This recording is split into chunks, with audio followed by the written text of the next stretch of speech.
अस्सलाम वालेकुम dear students, उम्मीद करता हूँ सब लोग खैरियत से होंगे। मेरा नाम है फ़रूक हैदर, आपका टीचर। तो बेटा ये हमारा जो फ़िज़िक्स जो नया सिलेबस आया है फर्स्ट ईयर का न्यू सिलेबस, उसको हम स्टार्ट किया हुआ है चैप्टर नंबर 2 का। तो आज के हमारे इस लेक्चर में बेटा हम क्या चीज़ सीखने जा रहे हैं। आज हम देखेंगे rectangular components of a vector, कि हमारे पास एक वेक्टर है, उसके हमने रेक्टेंगुलर कंपोनेंट्स निकालने हैं। तो इसमें हमारे पास सबसे पहले हम ये देखेंगे कि कंपोनेंट ऑफ अ वेक्टर क्या होता है। तो स्टार्ट करते हैं। सबसे पहले हम बात करते हैं कि एक वेक्टर का कंपोनेंट क्या होता है। तो इसमें हम देखते हैं basically a component of a vector is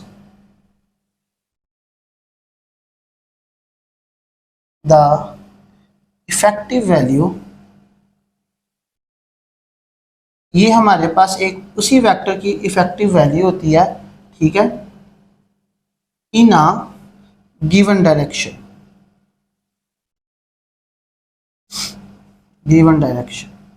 तो हमारे पास जो है एक वेक्टर का कंपोनेंट बेसिकली एक ऐसी उसी का एक हिस्सा होता है, उसी की एक इफेक्टिव वैल्यू होती है जिससे उसके ऊपर असर आता है, ठीक है, ओवर वैल्यू जो हमारे पास वेक्टर की वैल्यू के ऊपर इन अ गिवन डायरेक्शन। चूँकि हमारे पास वेक्टर क्या है, एक वेक्टर हमारे पास क्वांटिटी है, उसमें डायरेक्शन भी होती है मैग्नीट्यूड के साथ साथ। तो ये हमारे पास बेटा क्या कहलाता है, उसका कंपोनेंट कहलाता है। फॉर एग्जांपल हम बात कर लेते हैं। लेट्स सपोज हमारे पास क्या है, हमारे पास एक बैग है, उस बैग में हम क्या करते हैं, उसमें हम डिफरेंट वेट्स हम ऐड कर लेते हैं। अब इसमें मौजूद हर वेट का जो लेट्स सपोज ये हमारे पास ये 3 वेट्स पड़े हैं, एक की वैल्यू लेट्स सपोज 5 है, एक की वैल्यू लेट्स सपोज 2 है, एक की वैल्यू लेट्स सपोज 1 है। तो इनका जब कंबाइन इफेक्ट करेंगे तो ये हमारे पास कितना होगा, ये हमारे पास 5 + 2 + 1, ये हमारे पास 8 हो जाएगा। सिमिलरली अब यहाँ से अगर हम सिर्फ सिंगल वैल्यू की बात करें तो ये हमारे पास इसकी वैल्यू के ऊपर इफेक्ट भी कर रही है, और चूंकि जो वेट है वो डाउनवर्ड होता है तो डायरेक्शन सबकी सेम है इन अ गिवन डायरेक्शन, बट ये एक इफेक्टिव वैल्यू है, यानी ये इसकी ओवरऑल वैल्यू के ऊपर असरअंदाज हो रही है। अगर मैं इसको कम कर दूंगा तो ये इसको चेंज करेगा, अगर मैं इसको ज़्यादा कर दूंगा तब भी ये क्या करेगा, इसको चेंज करेगा। तो ये हमारे पास होता है कंपोनेंट ऑफ अ वेक्टर। अब हम इस कंपोनेंट ऑफ अ वेक्टर को ज़रा देखते हैं। अब लेट्स सपोज हमारे पास बेटा क्या है जी, हमारे पास एक रेक्टेंगुलर कोऑर्डिनेट सिस्टम है। तो हम सपोज कर लेते हैं हमारे पास ये एक 2 डायमेंशनल रेक्टेंगुलर कोऑर्डिनेट सिस्टम हमने प्रीवियस लेक्चर में देखा। ये हमारे पास है x axis, this line is y axis and the point of intersection is called origin. अब हम यहाँ पर सपोज कर लेते हैं कि हमारे पास एक वेक्टर दिया हुआ है। अब वो वेक्टर हमारे पास कहाँ पे है, वो वेक्टर हमारे पास है, ये वेक्टर है हमारे पास। सपोज किया हमारे पास एक वेक्टर ए है और इसको रिप्रेजेंट किया ओ पी लाइन के साथ, ठीक है। अब हम इसका देखेंगे कंपोनेंट्स में इस वेक्टर को क्या करेंगे, डिवाइड करेंगे। तो हम क्या करते हैं, इसमें हम देखते हैं कि इसका जो प्रोजेक्शन है ऑन एक्स एक्सिस कितना है और इसका जो प्रोजेक्शन है ऑन वाई एक्सिस कितना है। प्रोजेक्शन से मुराद कह लें कि उसका जो साया है। मसलन अगर आप इसको देखते हैं तो आपने अगर यहाँ से यहाँ जाना है, देन इसने अलॉन्ग एक्स एक्सिस कितना फासला तय किया है, तो यहाँ से लेकर यहाँ तक इसने अलॉन्ग एक्स एक्सिस इतना फासला तय किया है। तो ये हमारे पास यहाँ से लेकर यहाँ तक, ठीक है, ये जो वैल्यू यहाँ से यहाँ तक है, तो ये हमारे पास इसका आ जाएगा इधर से लेकर इधर तक एक्स कंपोनेंट आएगा इस वेक्टर ए का। तो बेसिकली ये उसका प्रोजेक्शन है, या फिर कह लें उसका जो कंपोनेंट है along X axis, along X axis. इस पॉइंट को मैं कह देता हूँ, ये जो पॉइंट है इसको मैं एम कह देता हूँ, और इसकी जो मैग्नीट्यूड के लिए मैं कह देता हूँ कि ये जो कंपोनेंट है हमारे पास along X axis of this vector A, basically इसका प्रोजेक्शन या साया हम उसको देखते हैं कि इस एक्सिस के ऊपर कितना है। तो वो हमारे पास इसको हम लिख लेते हैं ए एक्स, इसकी मैग्नीट्यूड। और चूंकि ये अलोंग एक्स एक्सिस है तो हमने ये यूनिट्स वेक्टर पढ़े थे, तो यूनिट वेक्टर्स में हमने देखा था अलोंग एक्स एक्सिस हो तो हम उसे कहते हैं, ऐसे लिख लेते हैं ए एक्स आई। लेकिन इसको हम ऐसे भी लिख सकते हैं, आपकी बुक में जो है उन्होंने ए एक्स करके लिखा हुआ है बोल्ड करके वेक्टर को, लेकिन हम यहाँ पे इसको इस तरह शो कर देते हैं। इन दोनों का मतलब सेम है, आपने कंफ्यूज नहीं होना। कहीं पर ये यूज़ किया गया है, कहीं पर ये, तो बस ये कंफ्यूज ना होना, बस ये याद रखना कि ए एक्स आई या ए एक्स ये जो वेक्टर फॉर्म में है, तो ये हमारे पास क्या है, component of vector A along X axis. Similarly अगर हम बात करते हैं अलॉन्ग वाई एक्सिस की, तो अलॉन्ग वाई एक्सिस हम देखते हैं कि ये जो वेक्टर ए है इसका प्रोजेक्शन इसके ऊपर कितना पड़ रहा है।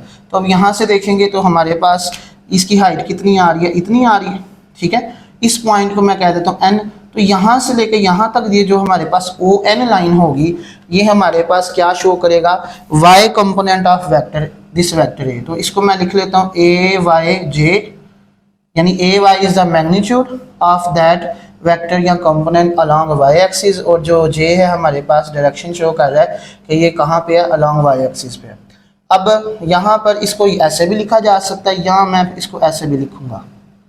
बुक में क्या किया हुआ है, उन्होंने इसको बोल्ड करके बस लिखा हुआ है, ठीक है, तो इनका मतलब सेम है, आपने कंफ्यूज नहीं होना।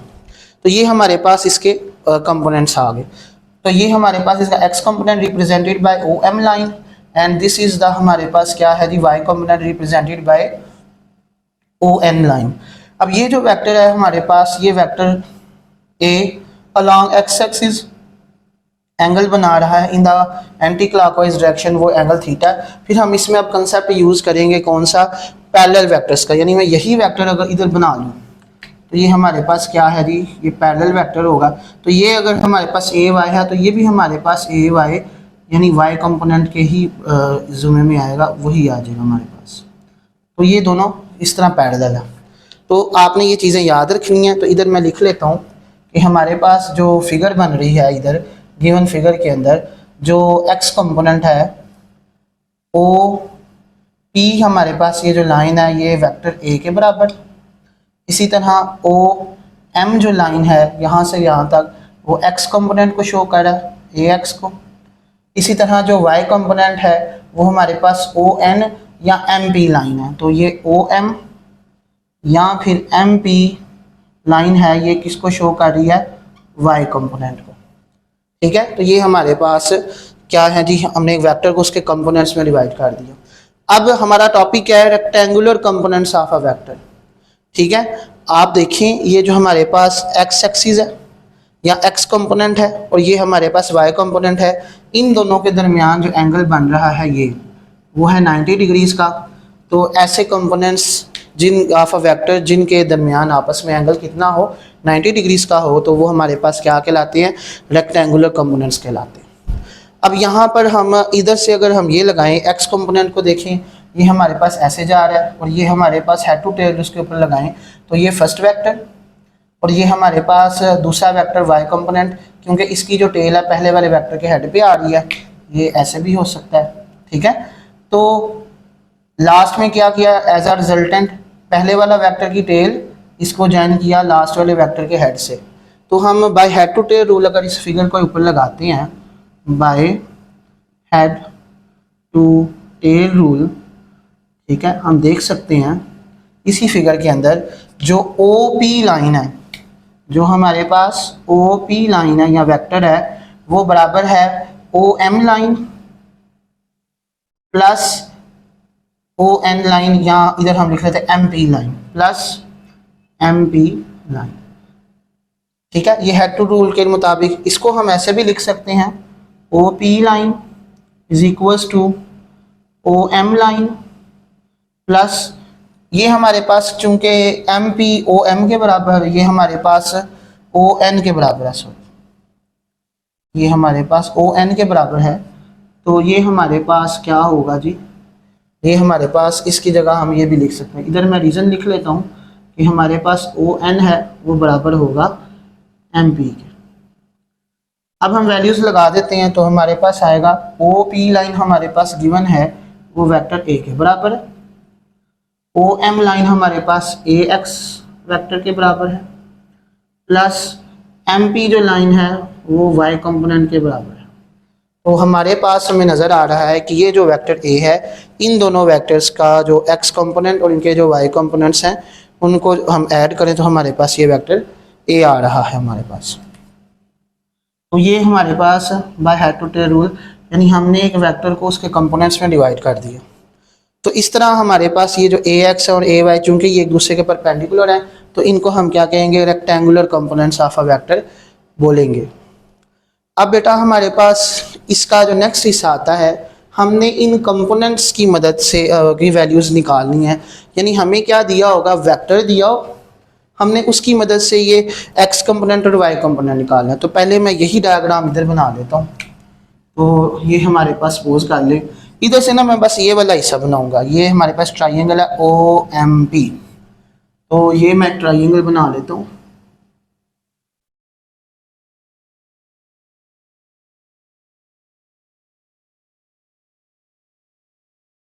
ये हमारे पास ओ एम और ये पी, ये हमारे पास क्या है, वेक्टर ए है। ये हमारे पास एक्स कंपोनेंट है, ये हमारे पास वाई कंपोनेंट। अब यहाँ पे मैं क्या करता हूँ, मैंने ना इनको एरो नहीं लगाता, मैं इनको सिर्फ मैग्नीट्यूड की हद तक ले रहा हूँ। यानी सिर्फ हम डायरेक्शन की बात नहीं, इधर हम मैग्नीट्यूड निकालेंगे, इसलिए मैंने एरोज इनको खत्म कर दिया। ये पता होना चाहिए कि एरो लगाए हैं, क्यों लगाए या नहीं लगाए, तो क्यों नहीं लगाए। अब हमने क्या करना है, ये हमारे पास एंगल थीटा आ गया इन दोनों के दरमियान, ये एक्स कंपोनेंट और ये एंगल हमारे पास 90 आ गया।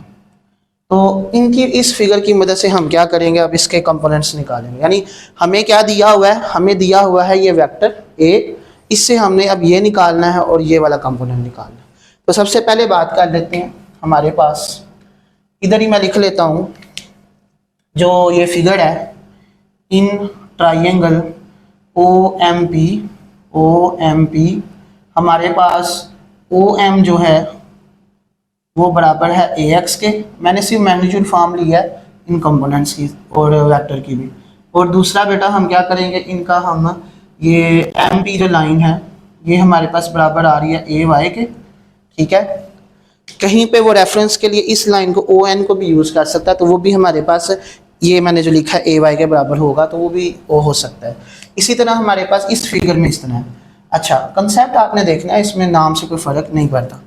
अच्छा, फिर अब हम क्या करेंगे, हमारे पास जो ओ पी लाइन है वो वेक्टर ए के मैग्नीट्यूड के बराबर है, क्योंकि हमने मैग्नीट्यूड फॉर्म लिया। तो ये हमारे पास ओ पी लाइन किसके बराबर है, वेक्टर ए के मैग्नीट्यूड के बराबर है। नाउ अब हम पहली चीज़ क्या करेंगे, पहले हम निकालेंगे एक्स कंपोनेंट, ठीक है, एक्स कंपोनेंट ऑफ वेक्टर ए, यानी कि ए एक्स। अब यानी ज़रा समझना बात को, हमारे पास क्या गिवन होगा, हमारे पास वेक्टर गिवन होगा, उससे हमने निकालना x component which is this side. अब चूंकि ये एक राइट एंगल ट्राइंगल है, तो याद रखिएगा ये बात कि किसी भी राइट एंगल ट्राइंगल में जो 90 का एंगल होता है उसके सामने होता है हाइपोटेनस, ठीक है। और जो एंगल आप सिलेक्ट कर रहे हैं, हमने यहाँ पे एंगल लिया है ये वाला, ये भी हो सकता था, लेकिन इधर हमारे पास ये है। तो जो एंगल आपने सेलेक्ट करना है उसके जो अपोजिट साइड या सामने वाली साइड होती है वो होती है परपेंडिकुलर, बाकी जो बच गया बेस। अगर आप ये वाला एंगल लेते हैं, सवाल आ सकता है, अगर आप ये वाला एंगल लेते हैं देन हमारे पास ये परपेंडिकुलर बच जाता, ये हमारे पास बेस हो जाती।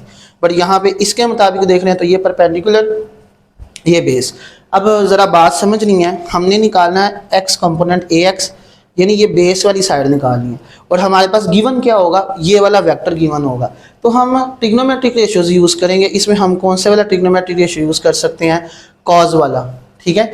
तो कॉज वाला ट्रिग्नोमेट्रिक रेशियो हमारे पास क्या बड़ा होता है, बराबर होता है, ठीक है। इधर ही हम लिख लेंगे इन ट्राइंगल, ये जो फिगर है ओ एम पी, इधर हम लगा लेंगे कॉज थीटा, हमारे पास होता है बेस। ये हमारे पास बेस किसके बराबर है जी, इधर मैं लिख लेता हूँ बेस ओवर हाइपोटेनस, और बेस हमारे पास क्या है इधर ए एक्स, हाइपोटेनस क्या हमारे पास ए।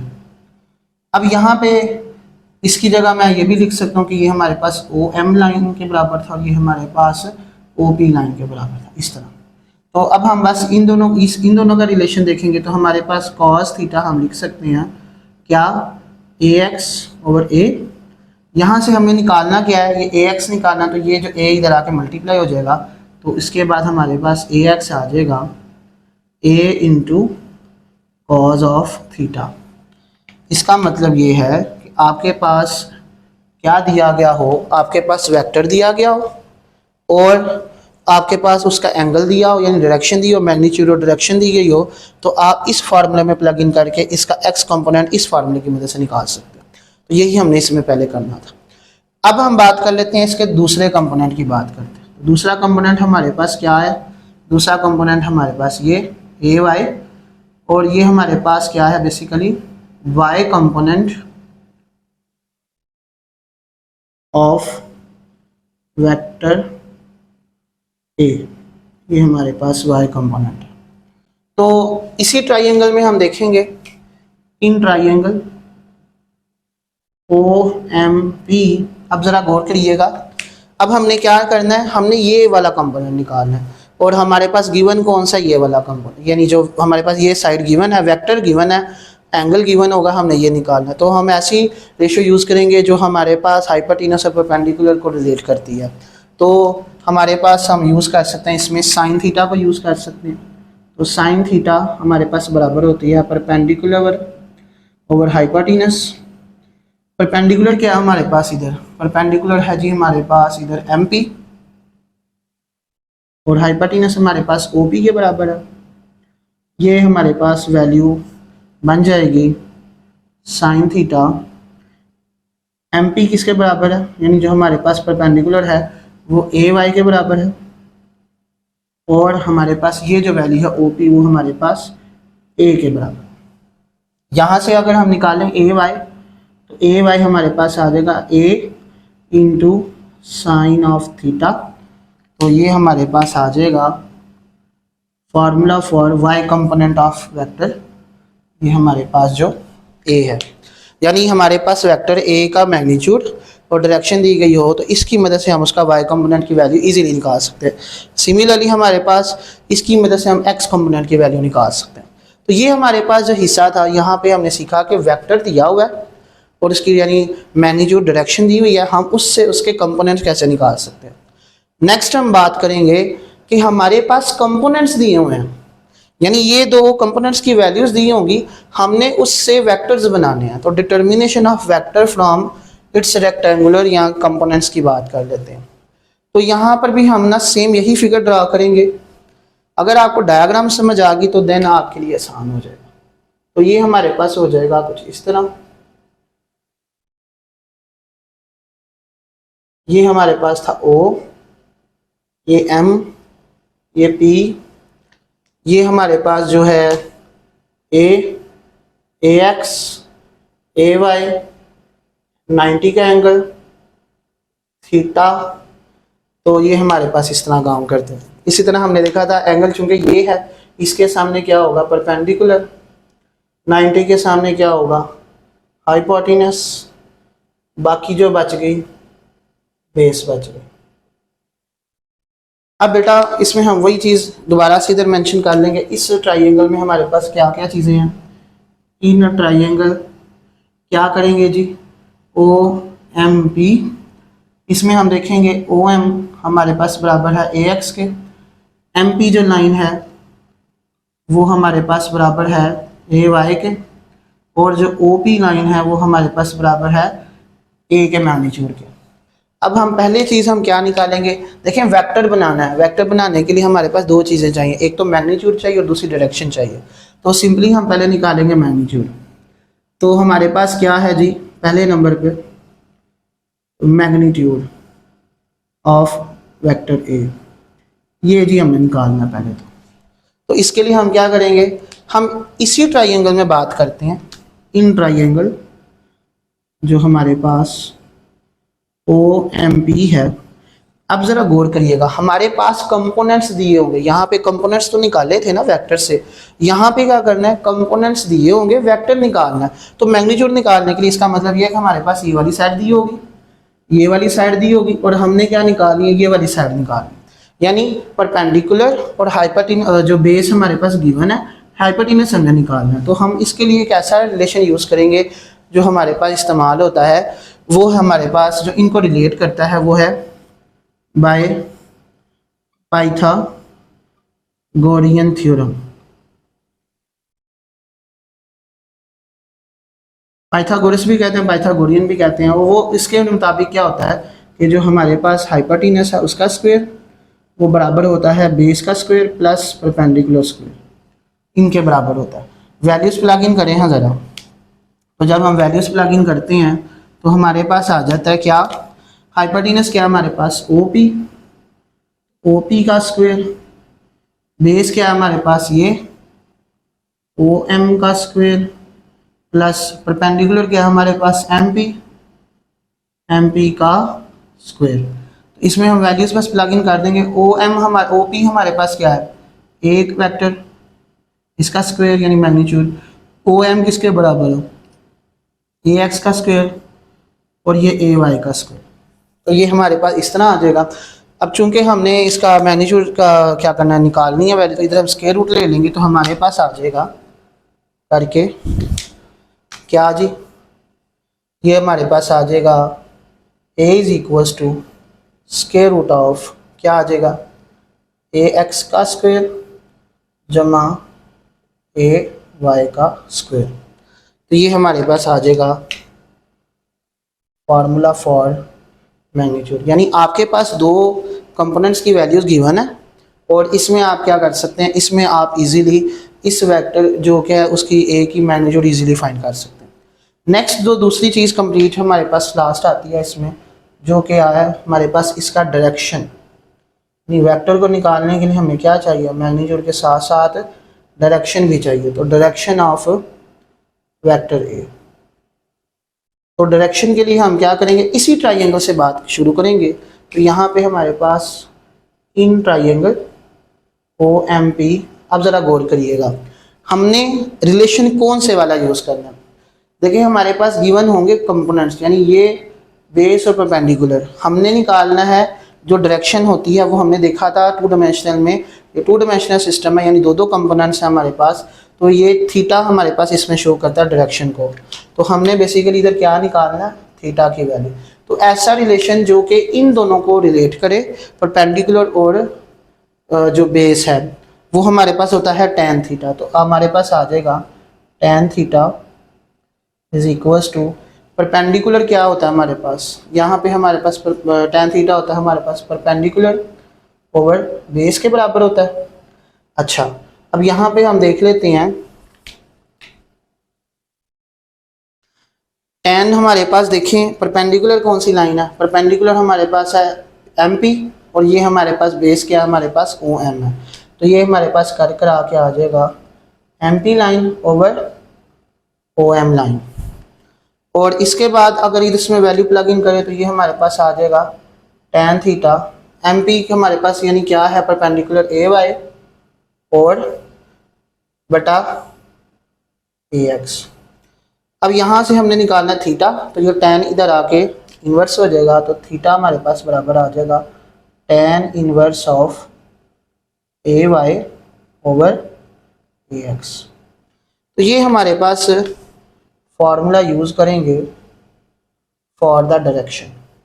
देखें हमने वेक्टर निकालना था तो मैग्नीट्यूड भी आ गया और हमने डायरेक्शन भी निकाल दी।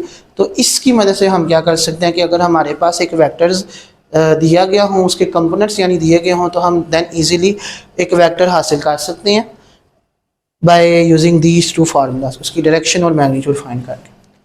तो ये था हमारा आज का टॉपिक, उम्मीद करता हूँ आपको समझ आ गई होगी। इसमें चंद एक चीज़ें आपने याद रखनी है। देखें हमने ये जो सिस्टम यूज़ किया है ये हमारे पास टू डायमेंशनल सिस्टम है, ठीक है, टू डायमेंशनल यानी प्लेन है। इसमें हमारे पास दो एक्सिस को हमने इस्तेमाल किया, इसे कंपोनेंट्स भी दो बने हैं। अगर तीन कंपोनेंट्स होते यानी थ्री डायमेंशनल होता दैन उसके कंपोनेंट्स भी तीन बनने थे, वो तीसरा एक कंपोनेंट बस उसमें ऐड हो जाता, तो वो उसमें बस उसमें मज़ीद ना तीसरा कंपोनेंट ऐड हो जाता। तो ये हमारे पास इस तरह इसको हम कर सकते हैं। तो मेरा बेटा उम्मीद करता हूँ आपको समझ लग गई होगी। कोई प्रॉब्लम हो तो आप कमेंट सेक्शन में पूछ सकते हैं। तो इसको बेटा आपने अगर फ़ायदेमंद समझते हैं तो आप इसको ना दूसरों के साथ भी शेयर करें, ठीक है। और कोई सवाल है तो कमेंट सेक्शन में पूछ सकते हैं आप। ज़्यादा से ज़्यादा इसको शेयर करें, चैनल को सब्सक्राइब करें, सपोर्ट करें हमें। तो इंशाल्लाह मिलते हैं नेक्स्ट लेक्चर में। अपना ख्याल रखिएगा। अल्लाह हाफिज़।